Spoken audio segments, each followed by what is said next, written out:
Arrepia, zagueiro, zagueiro, limpa a área, zagueiro, zagueiro, zagueiro, sai jogando, zagueiro, zagueiro, arrepia, zagueiro,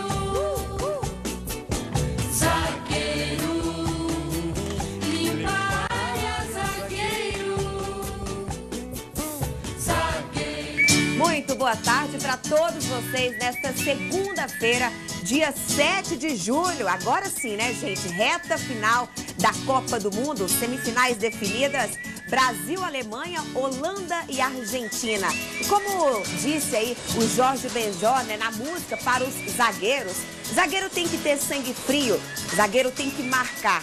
E o cotado para ter sangue frio é o Dante. Será que ele vai conseguir, gente? Eu acho que já tem um passo à frente, já que conhece muito bem os alemães. No programa de hoje, que segue até as 2 horas da tarde, vamos também falar muito como foi o último treino da seleção brasileira lá na Granja Comari, em Teresópolis. André Isaac traz os últimos detalhes e também vamos comentar quem faz mais falta para cada seleção. O Neymar para o Brasil ou o Di Maria para a Argentina? Todos esses detalhes e outros aqui com o meu colega, meu parceiro Cleison, né, Cleison? Muito boa tarde para você, mais um prazer te receber aqui, dividir aqui o estúdio do Brasil Esportes. E agora sim, reta final, né, da seleção brasileira, uma possível reta final, né? E ontem no programa eu te perguntei se você ainda continua acreditando na seleção brasileira, se ela é a favoritaça nessas semifinais. Você pode classificar qual vai ser essa a semifinal aí mais assistida, mais esperada? Brasil, Alemanha ou Argentina e Holanda? Muito boa tarde. Boa tarde, Luciana. Boa tarde aos amigos que nos acompanham aqui no Brasil Esportes pela Rede Aparecida. Luciana, são 2 jogos que dividem a atenção. Acho que é difícil você colocar que uma partida vai ter mais audiência que a outra. É claro que para nós brasileiros o jogo do Brasil chama mais atenção. Mas a gente não pode descartar que são 2 clássicos mundiais, né? 2 seleções que já inclusive se enfrentaram, aliás, 4 seleções que já se enfrentaram em finais de Copa do Mundo. Nós tivemos em 2002 Brasil e Alemanha, onde nós brasileiros levamos a melhor, e já tivemos também Argentina e Holanda em 78, quando naquela oportunidade a seleção da Argentina acabou levando a melhor, ou seja, 2 grandes jogos. E sabe quem tem a ganhar com isso tudo? Somente nós, público, né? Nós, imprensa, os torcedores, as pessoas de um modo geral. E só pegando uma carona no que você falou no início, do Jorge Benjó, que falou das qualidades do zagueiro. Tem que ser malandro. Dos zagueiros, exatamente. E outra coisa, zagueiro tem que saber arrepiar. E o Brasil tem 2 zagueiros que sabem arrepiar. Um pela qualidade técnica, pela categoria, que é o Davi Luiz, e outro que literalmente arrepia em campo mesmo, que é o Dante. Zagueirão que chega junto, dá umas espanadas de vez em quando, mas é um zagueirão firme. Chega firme e conhece bem os jogadores da Alemanha, até porque joga com a maioria deles no Bayern de Munique. É isso aí, vamos falar muito ainda do Dante aqui no programa, mas deixa eu dar passagem para o André Isaac, porque ele é primeiro lugar aqui sempre, André. Muito boa tarde para você, fala direto da Granja Comari. E acabou o treino, né? Bondade sua, Luciana. Um abraço para você, boa tarde aí para o Cleison, boa tarde para todo mundo ligado no Brasil Esporte, na Rede Aparecida. Terminou o treino sim, terminou há poucos minutos. Ele aconteceu no campo 2, eu estou aqui atrás do campo 1. No campo 1 treinaram os reservas, no campo 2 os titulares. Tem uma gritaria dos torcedores aqui, eu vou pedir para o Maicon para a gente filmar o campo para ver o que está acontecendo. Será que os torcedores viram algum jogador? Eu estou vendo ali, tem uns torcedores ali na grade. Ali está o ônibus oficial da CBF, o ônibus da FIFA está do outro lado. Tem alguém entrando ali na van. É o Thiago Silva. É o Thiago Silva e o Felipão. Thiago Silva e o Felipão. Eles estão se preparando para embarcar. Daqui a pouco vai chegar um helicóptero aqui. Eu não sei de onde eles podem decolar. Às vezes eles podem decolar do outro lado do lago. Então, daqui a pouco, os 2 vão seguir para Belo Horizonte. Eles vão antes da delegação da seleção brasileira. Então, tá aí na van. A gente confere aqui ao vivo as imagens da Rede Aparecida, do Brasil Esportes, acompanhando a seleção brasileira. Tem os torcedores ali, aqueles ali, Luciana e Cleison, que ou moram no condomínio ou são amigos de quem mora naquele condomínio. Aquele condomínio é fechado. E ali naquela grade ali, naquela divisão ali, sempre muito acompanhando os treinos da seleção brasileira. Vou pedir para o Michael vir um pouquinho para a direita para mostrar o ônibus oficial da FIFA, que está ali, já está pronto para levar os jogadores da seleção brasileira até o aeroporto. A saída vai ser às 2h30 da tarde. Às 2h30 da tarde, a saída para o aeroporto do Galeão, a base aérea do Galeão, e em seguida a seleção brasileira em voo fretado segue para Belo Horizonte, onde joga amanhã pelas semifinais da Copa do Mundo, seleção brasileira enfrentando a Alemanha, Luciana. É isso aí, ônibus... E pela imagem ali, o André falou uma situação, porque talvez se imaginasse a decolagem do helicóptero aí do campo. Mas, André, depois daquela decolagem do Neymar, onde o helicóptero teve uma certa dificuldade em função do vento, talvez ele tenha escolhido realmente outro ponto, porque tá ventando muito aí, né? Deu para ver nas imagens do Michael aí que tá ventando bastante, né? A gente vê as árvores balançando aí. Talvez aquele probleminha, né, que teve, o helicóptero teve uma dificuldade para decolar e tenha escolhido outro ponto, né? Um companheiro aqui da TV Globo me deu um toque aqui, aquele ali é o reserva, né, amigo? Então aquele ali é o reserva, o ônibus titular está do outro lado. Bem que eu notei que aquele ônibus ali, ele não está com a frase. Prepare-se, o Hexa está chegando. Então aquele ali é um ônibus reserva. Se der problema naquele ônibus, que é pouco provável, né, que é um ônibus novinho, né, adquirido pela FIFA, do patrocinador da FIFA somente para isso, então, mas se der algum problema, então o ônibus reserva já está ali posicionado. O outro ônibus, o ônibus titular, está lá dentro. Viu, Luciana? Viu, André? Já que você falou a palavra reserva, né? Acho que o assunto principal é quem será, né, o substituto aí para tentar fazer um pouquinho do que o Neymar é capaz de fazer em campo, né? E as opiniões dos jornalistas, né, continuam sendo as mesmas aí? O William é o cotado? Qual seria o jogador ideal para jogar no jogo de terça-feira? Amanhã já, né? Eu acredito que as dúvidas, elas estão em quem vai ser o substituto e qual vai ser o comportamento da seleção brasileira, qual o esquema de jogo que a seleção brasileira tem que utilizar. E nós conversamos com dois companheiros de imprensa, bem conceituados, o Marcos Uchoa, da TV Globo, e o PVC, da ESPN Brasil. E eles deram as suas opiniões sobre a seleção brasileira. Uchoa, quais são as chances da seleção brasileira sem o Neymar? Olha, elas diminuem muito, porque o quociente de talento nosso também diminui muito. Eu acho que é inegável, quer dizer, eu acho que a gente conversou esses dias todos pela parte emocional, sobre a parte de garra, de gana, de raça, mas tem uma hora que você tem que falar sobre futebol, né? E futebol se ganha jogando bem. E o Neymar é o nosso melhor jogador longe, né, em termos de talento. Então a gente perder o Neymar é um desastre. Não estou dizendo que futebol não seja possível se ganhar de outras maneiras, nem que o fator de jogar em casa não seja substantivamente importante, né? Eu acho que a gente tem chance contra a Alemanha? Tem. Essas chances diminuem sem o Neymar? Sem dúvida. Então não é a questão de ser pessimista ou otimista, a gente tem que ser realista. A gente vai ter que jogar contra a Alemanha com outras armas, talvez ter um jogo mais coletivo, fazer com que os atacantes passem a jogar, coisa que eles não conseguiram ainda. O Fred praticamente não teve quase nenhuma chance de gol, o Hulk, acho que teve, não conseguiu fazer.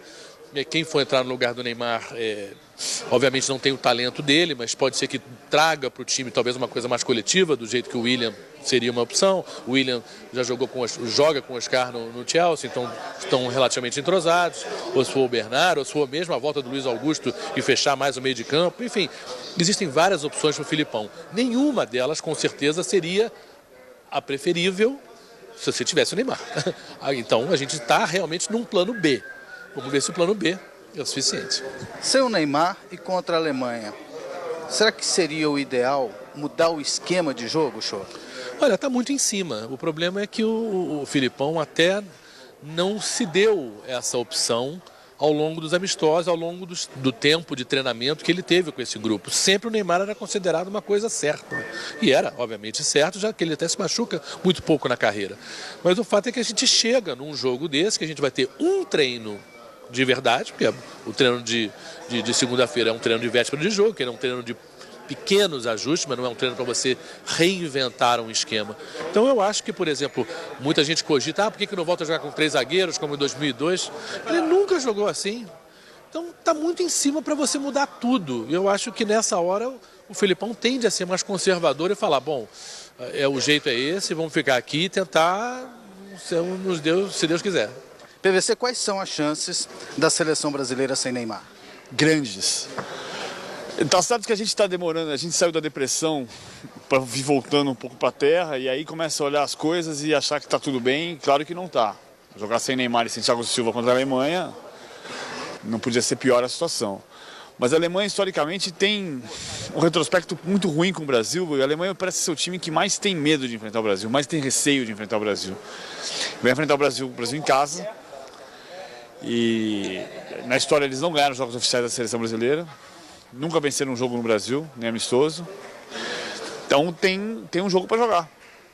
E o Brasil tem que tentar entrar com a tranquilidade que mostrou no primeiro tempo contra a Colômbia para tentar ganhar o jogo. Tem que mudar alguma coisa na forma de jogar da seleção brasileira para esse jogo, PVC? Eu acho que tem que ter um cuidado um pouco maior com o passe. O passe contra a Alemanha é ouro, porque o Brasil está tendo um pouco mais de dificuldade de controlar a posse de bola quando enfrenta adversários com meio campo forte. O segundo tempo contra a Colômbia também mostrou isso. Então, a facilidade para sair, para ter rapidez, para chegar rápido ao ataque, tudo isso é bom. Marcação, pressão, contra-ataque, bola parada, esse repertório está bom, mas tem que ampliar. Ampliar é posse de bola. Se deixar a Alemanha jogar com a bola no pé o tempo inteiro, eles vão pressionar o Brasil o tempo inteiro e tem uma chance grande de ganhar a partida. Está confiante no Hexa? Tem um jogo de cada vez. O jogo contra a Alemanha é semifinal de Copa do Mundo, contra o adversário mais forte da Copa do Mundo, sem Neymar, um passo de cada vez. Acho que voltou à terra, botou o pé no chão, entendeu qual é a dificuldade do jogo contra a Alemanha e vai tentar ganhar o jogo. Então tá aí, duas opiniões diferentes, né, Luciano? Um otimismo muito grande do PVC, de que a seleção tem grandes chances mesmo sem o Neymar, e o show lembrando, que a gente não sabe o que é a seleção sem o Neymar, porque essa possibilidade nunca foi testada, porque o Felipão sempre contou com ele.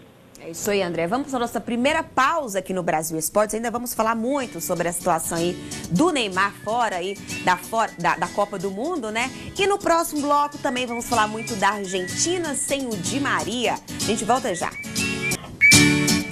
De volta ao Brasil Esportes e lá da Granja Comarim, Teresópolis. Pronto, falei com o André Isaac.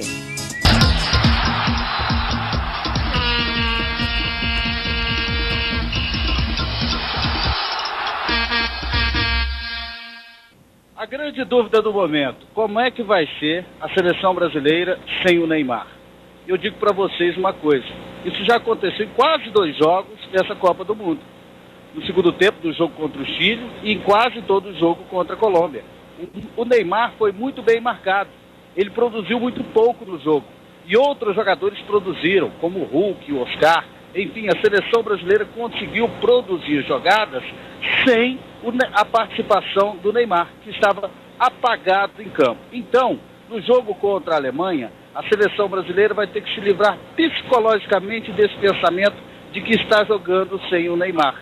Vai ter que ter a personalidade que teve quando o jogador estava muito bem marcado.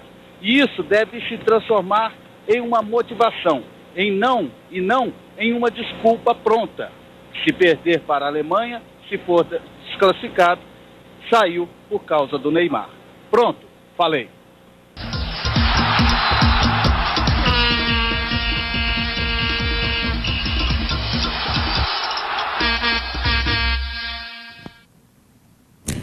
Agora o André vai dar passagem para o William, né, André?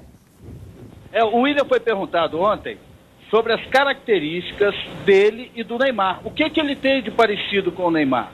O que ele pode oferecer para a seleção brasileira que o Neymar oferece e o que ele pode oferecer para a seleção brasileira que o Neymar não oferece. E ele explicou isso.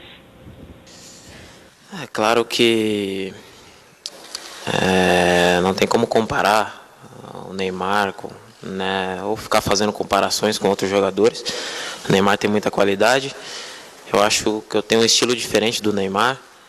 Temos algumas coisas parecidas, né, como a velocidade, o drible, por exemplo. mas o Neymar é mais um atacante, eu sou mais um meio armador, né? Eu procuro armar mais as jogadas, né? O Neymar é um jogador que faz muitos gols, né?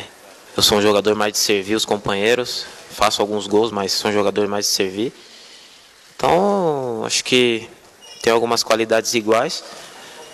E eu estou pronto, estou preparado. Se o Filipão optar por mim, eu procurar entrar e fazer o meu melhor. Então tá aí, são as características que ele diz que tem parecidas e que não tem. É um jogador mais de meio campo, né, Luciana? É, André. Agora eu quero que vocês dois me ajudem a entender um pouquinho mais aqui. Com a entrada do William, a seleção brasileira acho que vai ter mais posse de bola esse jogo contra a Alemanha, né? Será que a chance do Fred aparecer mais um pouquinho ou não? A chance do Fred aí tá cada dia mais difícil dele aparecer. O problema do Fred é tático, é físico, é técnico, já que o Fred é o segundo pior centroavante titular da história da seleção brasileira em uma Copa do Mundo, né? Ele só fica atrás do Alcindo. André. Pois... Eu acredito que esse novo esquema, independente de entrar o William ou não, pelo que a gente viu do treino tático de hoje, eu acho que dará uma oportunidade para o Fred de maior participação no jogo, porque vai colocar mais um homem no meio campo, vai dar mais liberdade para o Oscar, então vai produzir um pouco mais. O Fred não está bem? Não está. A bola não está chegando? Também não está. Então são duas verdades na seleção brasileira. A bola poderia chegar mais? Poderia. Ele poderia ser mais participativo? Também poderia. Ele voltou em algumas vezes no último jogo lá e fez o pivô. Então ele poderia participar um pouco mais do jogo, mas também a bola não está chegando. Com esse novo esquema, eu acredito que ele possa ter um pouquinho sim mais de participação na partida. E ele é obrigado a ter isso, viu, Luciano? André Cleison, o Felipão acho que ele fez o óbvio, né? Tudo indica que o William vai começar jogando nessa partida contra a Alemanha. Eu esperava isso, acho que você também. Eu tenho minhas dúvidas, que o André vai falar aí, porque de repente ele pode pura e simplesmente voltar o Luiz Gustavo e manter apenas o Fred e o Hulk no ataque, e aí dá um pouco mais de liberdade para o Oscar. Exatamente. Ele começou assim, né, André? Depois que ele mudou, depois que ele colocou o William. Então vai. Então, você podia relatar então, André, como é que foi o treino hoje aí na Granja? Aqui nesse campo, aqui atrás, ficaram jogadores reservas. Os titulares foram para o outro campo. O Júlio César, vamos lá. Caiu o sinal. Agora ele volta para falar para a gente sobre como foi o treino. Deixa eu então passar a pergunta aqui para o Cleison. Essa confiança, caso... Ok, a situação... Na minha opinião, o William começa jogando. Certo. Não sei se isso vai acontecer. Para você seria o favorito hoje? O favorito. O meu também. Seria o meu favorito também, né? Para começar jogando. É isso, mas já que aconteceu aquela do Maicon entrar, ninguém esperava, né? O Maicon entrar jogando. Então tudo pode acontecer. Mas vamos nessa situação do William começar jogando. Essa confiança que o Felipão tem com o William, por que ele não tem com o Bernard? Será que foi o que o William fez no Chelsea e o que o Bernard deixou de fazer no Shakhtar? Acho que não, acho que de repente, porque o Felipão, para ter convocado ele é porque viu qualidade, né, no jogador, mesmo atuando nesses clubes, e o Bernard não foi mal no Shakhtar, bem como o William também não foi mal no Chelsea, talvez pelo esquema mesmo, pela forma que o Filipão pensa em colocar a seleção brasileira contra a seleção da Alemanha. Para ficar com a característica de velocidade, o Bernard seria hoje a melhor opção, para ele manter a característica. De repente o Felipão já estivesse pensando em mudar a característica da seleção também. E aí, nesse caso, entraria o William, ou até mesmo o Luiz Gustavo voltando por e simplesmente, ele mantendo os dois volantes na equipe, no caso Fernandinho e o Paulinho também. E aí, nesse caso, quem seria o protagonista da seleção, o jogador que ficaria responsável por criar as principais jogadas, seria o Oscar, né? Já que o Oscar tem tido uma função mais tática, de marcação, inclusive... a gente sabe que o Oscar está atuando muito abaixo da qualidade que a gente já ouviu jogando, inclusive na seleção, naquele primeiro jogo contra a seleção da Croácia. Agora o sinal voltou muito bem, né, André? Você pode continuar relatando como foi o treino aí na Granja. Primeira novidade, lateral direita, Daniel Alves, no lugar do Maicon. Essa foi a primeira formação. Davi Luiz e o Dante, a dupla de zaga, Marcelo na esquerda. No meio campo, Luiz Gustavo voltando, Fernandinho, Paulinho e Oscar. Detalhe, o Luiz Gustavo posicionado como um terceiro zagueiro. No ataque, o Fred e o Hulk. Aí depois começaram as alterações, começou a salada, né? O William entrou no lugar do Paulinho, o Maicon entrou depois no lugar do Daniel, o Bernard participou do treino no lugar do Oscar, o Hernanes entrou no lugar do Fernandinho, e depois o Oscar voltou para o treino, só que do lugar do William. Pelo que o padrão Felipão de comandar treinos e definir equipes, praticamente, aliás, todas as vezes, o time que entrou em campo foi o que iniciou o treino. Então, se for dessa maneira, se for seguir esse padrão, o time que iniciou o treino tem o Luiz Gustavo simplesmente no lugar do Neymar, a volta do Daniel Alves e o Dante no lugar do Thiago. E o William no time reserva. E o William, detalhe, né? Ele entrou depois do treino e foi substituído antes de terminar.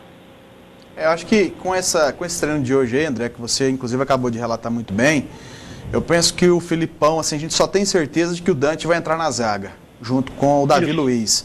De resto, o Filipão quis meio que mandar um recado, olha, eu tenho várias opções e eu vou definir. Eu acho que ele já tem o time dele definido, certeza, ele já tem. Né? E de repente ele quis só dificultar a vida da seleção da Alemanha. Até para não tirar um pouco dessa previsibilidade, porque a gente também, eu concordo com você, o Filipão ele tem um padrão, e é fácil. Você é um cara que vai e acompanha, sempre está observando treinos, você vai aos treinos, você começa a perceber o estilo do treinador. Mas vai que de repente o Filipão quer dar esse pulo do gato, porque está sendo muito cobrado por isso, né? Dessa situação, de ser muito previsível. É verdade. E eu não sei se você entendeu, Cleison, a volta do Daniel Alves. Pois é, eu não entendi também, é por isso que eu estou falando. De repente ele está querendo mexer um pouco. Ele quer mexer um pouco com essa situação e até complicar um pouco a vida do técnico da Alemanha. Né? Para dizer, olha, eu tenho essa opção também, já começando com uma de cara, né? Que de repente a gente já sempre, até pelo estilo Felipão, a gente já cravaria, ó, o Dante confirmado na zaga junto com o Davi Luiz. O Luiz Gustavo volta à equipe com os outros dois volantes permanecendo, é a única alteração. E o Daniel Alves volta na lateral direita no lugar do Maicon. E aí, de repente, pode ser o contrário, porque depois ele já volta o Maicon e já começa a promover as alterações, enfim. Ele não dá certeza, ele não passa 100% da equipe. E aí ele pode fazer o que ele quiser na escalação. Tirando, é claro, o Dante, que esse aí é certeza. E se ele queria confundir, Luciana, Cleison, você ligado no Brasil Esportes, ele conseguiu. Porque a escalação com o Luiz Gustavo entrando no lugar do Neymar, escalação provável, a do William substituindo o Neymar é uma escalação provável e saindo o Paulinho é uma escalação provável. Então, o técnico da Alemanha, ele vai ter que fazer uma preleção com 2, 3 possibilidades de formação da seleção brasileira. E isso, então, vai dificultar um pouco mais o trabalho, talvez não seja significativo, mas vai dar um pouquinho de trabalho, de dor de cabeça para o técnico da Alemanha, né? A situação também de colocar o Luiz Gustavo, como você destacou, como um terceiro zagueiro, mexe ainda mais. Porque imagina se a entrada por e simples dele como o primeiro volante, liberando um dos outros volantes. Mas não foi isso que aconteceu, né? Como você relatou.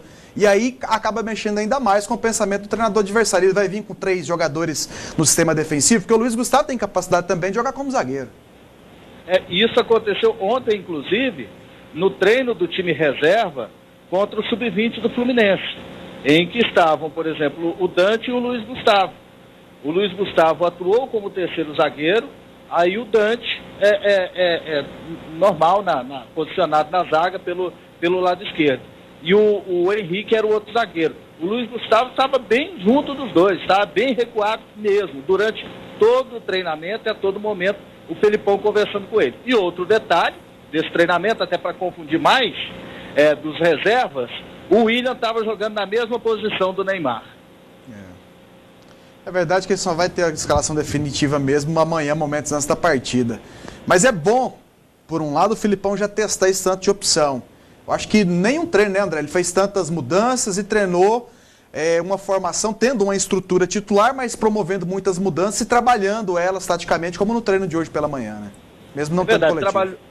Trabalhou muitas possibilidades, algumas elas eu acredito que elas não têm nenhuma possibilidade de escalação. Por exemplo, eu não acredito na escalação do Bernard, eu não acredito na escalação do Hernanes, que participou do treinamento. Mas aí na formação a gente pode colocar Júlio César, Daniel Alves o Michael, né? Aí a dupla de zaga com o Davi Luiz e o Dante, Marcelo na lateral esquerda. Meio campo, Luiz Gustavo, Fernandinho, Paulinho ou William e Oscar. E no ataque, Fred e Hulk. É isso aí, mandou muito bem, André. Vamos para a nossa última pausa aqui no Brasil Esportes e em seguida vamos saber quem será o árbitro, né, que vai apitar a partida entre Brasil e Alemanha. Voltamos já. De volta ao Brasil Esportes e, né, na reta final da Copa do Mundo, o futebol mundial perdeu um dos grandes ídolos do Real Madrid. Di Stéfano morreu hoje aos 88 anos de idade. Como que chegou aí na Granja Comari esta notícia, André? Ela repercutiu assim no momento que ela foi anunciada. Os colegas de jornal já falaram, gente, morreu Di Stéfano.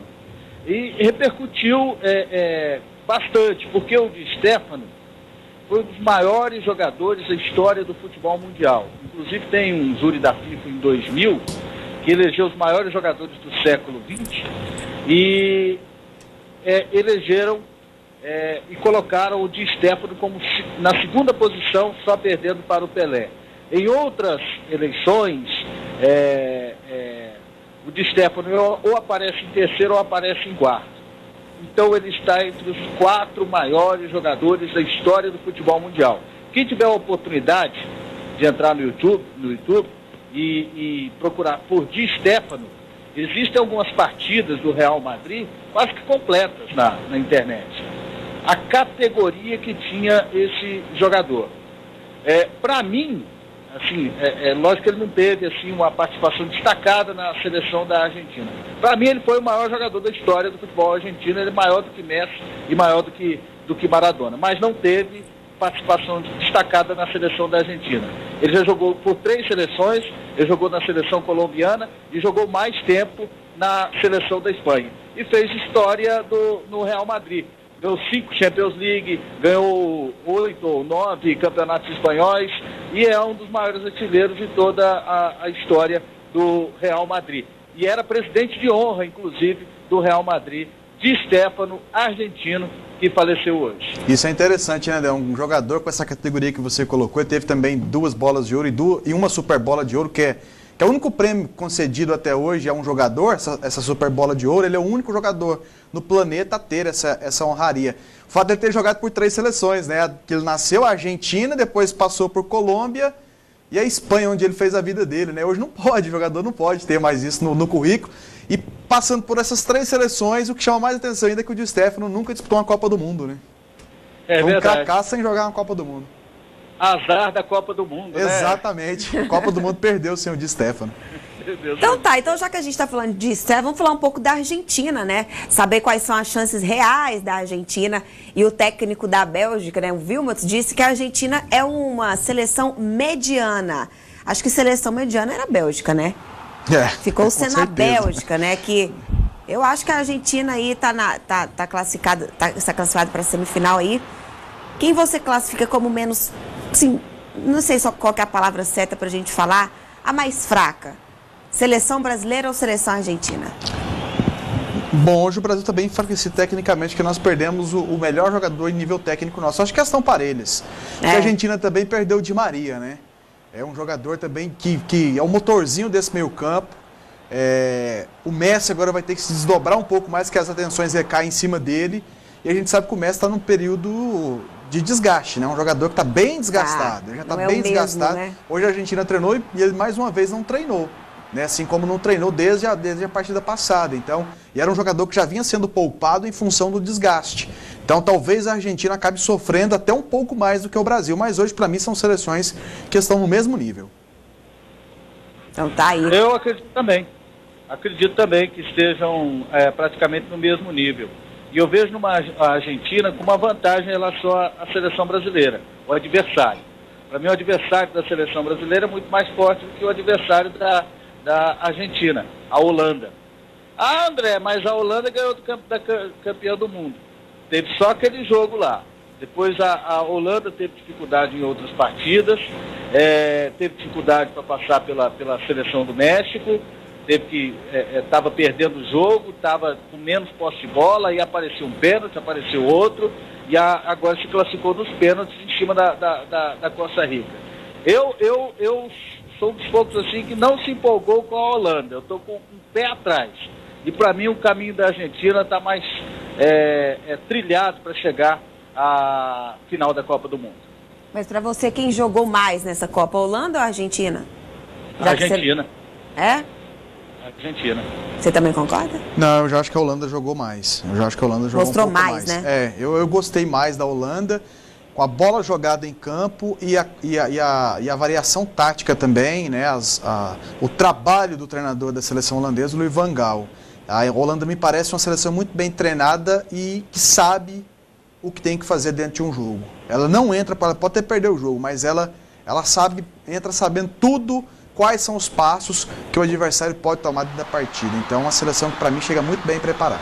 Mas eu respeito a opinião do André, porque o André colocou os pontos da Argentina, que eu também concordo. Agora balanceando, né, fazendo uma comparação entre as duas, me agradou mais o futebol da Holanda. Holanda que vai completinha, né? Sem nenhum desfalque até o momento. Isso. Agora vamos saber quem que é o Marco Rodrigues, Cleison e André. É o árbitro responsável, né? É o Drácula.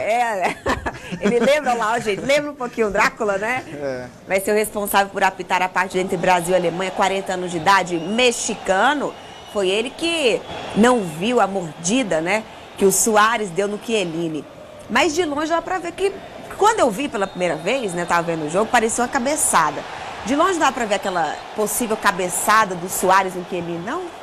Não, porque o lance estava se escorrendo lá, estava transcorrendo no lado esquerdo, né? Você pode observar, e o juiz estava olhando para aquele lado. Então, o Bandeira poderia ter observado melhor. Aquele era um lance que o Bandeira vê, sim, com toda certeza, até porque o Chiellini era o último homem da linha da seleção italiana, de defesa da seleção italiana, e o Suárez estava se posicionando ao lado dele. Então, aquele lance ali, o Bandeira viu. Ali, para mim, o Bandeira foi omisso. O Bandeira que acabou atrapalhando, inclusive, o trabalho do árbitro. E talvez, para o Suárez, hoje teria sido muito melhor se o Bandeira tivesse visto o lance.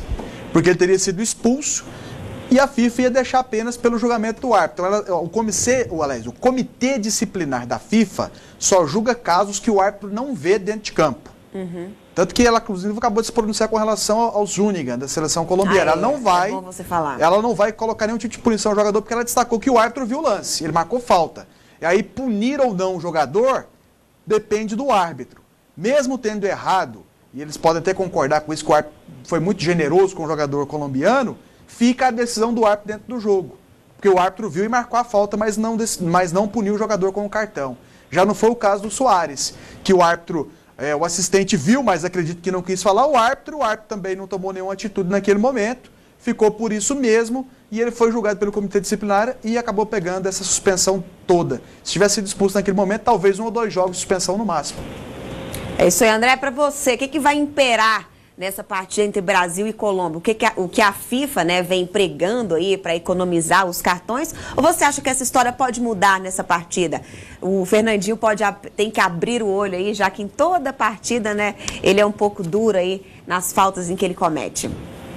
Eu acredito que a arbitragem será mais rigorosa do que vinha sendo até agora. Por quê?